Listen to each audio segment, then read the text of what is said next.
চাণক্যৰ মতে ধনী হ'বলৈ এইকেইটা কাম কৰিব লাগিব। এইকেইটা কামে সফলতা আৰু উন্নতি আনে।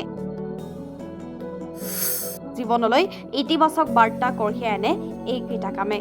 যিজন ব্যক্তিৰ মন একাগ্ৰ হৈ থাকে তেওঁহে বস্তুবোৰ প্ৰকৃত ৰূপত চাবলৈ সক্ষম হয়। যিজন ব্যক্তি অলপতে সন্তুষ্ট হয় তেওঁৰ সুখ বেছি। সদায় হাঁহি থাকিব, কাৰণ আপোনাৰ হাঁহিটো দেখি বিপদেও আপোনাৰ ওচৰলৈ যোৱাৰ পথ পাহৰি যাব পাৰে। জ্ঞানী মানুহৰ কেতিয়াও মৃত্যু নহয়, অজ্ঞানসকলৰ ইতিমধ্যে মৃত্যু হৈছে। শক্তিশালী মানুহ এজনক দেখিলে মানুহে ভাবিব পাৰে যে তেওঁ কেতিয়াও ভাঙি নাযায় কিয়, কিন্তু তেওঁলোকে নাজানে যে ভাঙি যোৱাৰ পিছতহে তেওঁ ইমান শক্তিশালী হৈ উঠিছিল। এটা চাকিৰ পোহৰ নুমুৱাব পৰাকৈ সমগ্ৰ পৃথিৱীতে অন্ধকাৰ নাই। বিক্ষিপ্ত চিন্তাৰ পৰা মুক্ত হোৱা মানুহে শান্তি লাভ কৰে। হাঁহি এটাই হৃদয়ৰ মধুৰতা প্ৰতিফলিত কৰে আৰু শান্ততাই মনৰ পৰিপক্কতাৰ ইংগিত দিয়ে। এই দুয়োটা থকাটোৱে মানুহৰ সম্পূৰ্ণতা প্ৰমাণ কৰে। আমি কোৱা শব্দবোৰ অতি সাৱধানে বাছি লোৱা উচিত, কাৰণ সেইবোৰে শ্ৰোতাৰ ওপৰত প্ৰভাৱ পেলাব পাৰে, সেয়া ভাল হওক বা বেয়াই হওক। সফলতাৰ পথত যদি আপুনি হতাশাৰ সন্মুখীন হয় তেন্তে তাৰ অৰ্থ এইটো নহয় যে আপুনি চেষ্টা বন্ধ কৰিব লাগে, কাৰণ বিফলতা, সফলতা আৰু হতাশাৰ আঁৰত লুকাই থাকে। যেতিয়ালৈকে মনত ক্ষোভৰ চিন্তাবোৰ থাকিব তেতিয়ালৈকে খঙো থাকিব, কিন্তু ক্ষোভ পাৰ কৰি যোৱাৰ লগে লগে খঙৰো অন্ত পৰে।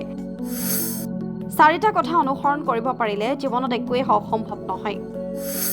মহান লক্ষ্য, জ্ঞান আহৰণ, কঠোৰ পৰিশ্ৰম আৰু দৃঢ় প্ৰতিজ্ঞা। এজন সজাগ ব্যক্তিৰ বাবে ৰাতিটো দীঘলীয়া যেন লাগে, ভাগৰুৱা মানুহৰ বাবে গন্তব্য স্থানটো দূৰৈৰ যেন লাগে, আৰু মূৰ্খৰ বাবে জীৱন মৃত্যুৰ চক্ৰটো দীঘলীয়া যেন লাগে। জীৱনৰ কথা ভাবিলে সদায় মনত ৰাখিব লাগে যে অনুশোচনাই অতীতক সলনি কৰিব নোৱাৰে আৰু চিন্তাই ভৱিষ্যতক গঢ় দিব নোৱাৰে। নিষ্ঠা আৰু একাগ্ৰতাৰে কৰা কঠোৰ পৰিশ্ৰমেহে প্ৰকৃত অলৌকিকতা কাম কৰে। অবিবেচক মানুহৰ পিয়াস বাঢ়ি যায়। যিদৰে বান্দৰে হাবিত এজোপা গছৰ পৰা আন এজোপালৈ জঁপিয়াই ফল খাবলৈ ধৰে, ঠিক সেইদৰে তেওঁ দৌৰি ফুৰে। ভাল সংগী বিচাৰি নাপালে হাবিত অকলে বিচৰণ কৰা হাতীৰ দৰে অকলেই খোজ কাঢ়িলে ভাল। আপোনাৰ উন্নতিত বাধা দিয়া মানুহৰ লগত থকাতকৈ অকলে থকাটোৱে ভাল। যেনেকৈ ঘাঁহৰ দৰে কোমল বস্তু এটাইও অসাৱধানতাৰ বাবে হাতত আঘাত কৰিব পাৰে, ঠিক সেইদৰে ধৰ্মৰ প্ৰকৃত স্বৰূপ চিনি পোৱা ভুলেও মানুহক ভুল পথত লৈ যাব পাৰে। জীৱনৰ অসুবিধাবোৰ আমাক ধ্বংস কৰিবলৈ নাহে, বৰঞ্চ আমাৰ লুকাই থকা শক্তিবোৰ উলিয়াই নিবলৈহে আহে। অসুবিধাবোৰে প্ৰমাণ কৰে যে আমি তেওঁলোকতকৈ অধিক শক্তিশালী। এজন জ্ঞানী ব্যক্তিয়ে নিজৰ অভাৱবোৰ ঠিক সেইদৰেই কৰে, যেনেকৈ এজন সোণৰ মিস্ত্ৰীয়ে বাৰে বাৰে এই প্ৰক্ৰিয়াটো আওৰাই ৰূপৰ অশুদ্ধিবোৰ আঁতৰাই পেলায়। জ্ঞানী মানুহ 2 প্ৰকাৰৰ।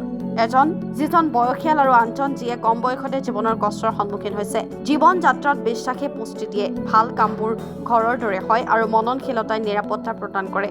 যি ব্যক্তিৰ চিন্তা লেতেৰা হয় তেওঁ শুভ্ৰ কাপোৰ পিন্ধিব পাৰে, কিন্তু বাস্তৱত তেওঁ নিৰ্মল হ'ব নোৱাৰে। নিজৰ ওপৰত নিয়ন্ত্ৰণ লাভ কৰাজনেই সত্য আৰু কেৱল তেওঁহে সঁচাকৈয়ে শুভ্ৰ কাপোৰ পিন্ধাৰ যোগ্য। তেওঁ মোক অপমান কৰিলে বুলি অভিযোগ কৰি থকা মানুহে কেতিয়াও শান্তিৰে জীয়াই থাকিব নোৱাৰে। এইবোৰৰ ওপৰত উঠি অহা সকলেহে শান্তি লাভ কৰে।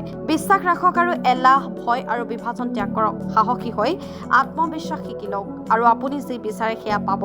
খঙত খং নিয়ন্ত্ৰণ কৰিব পৰা মানুহ এজন নিপুণ চালকৰ দৰে, যিয়ে দ্ৰুত গতিত চলা বাহন চম্ভালিব পাৰে। জীৱনত এনে কিছুমান মুহূৰ্ত আহে যেতিয়া অকলে খোজ দিব লাগে। সদায় বিবেকৰ কণ্ঠক চূড়ান্ত সিদ্ধান্ত বুলি গণ্য কৰক। আমি আমাৰ ক্ষেত্ৰখনৰ যোদ্ধাৰ দৰে নিষ্ঠা আৰু দৃঢ়তাৰে কাম কৰিব লাগিব। আচাৰ্য চাণক্যই কৈছে, আপোনাৰ চকুত চকুলো কঢ়িয়াই অনা মানুহজনক আপোনাৰ জীৱনৰ পৰা আঁতৰাই পেলাওক। News desk report, rising north east.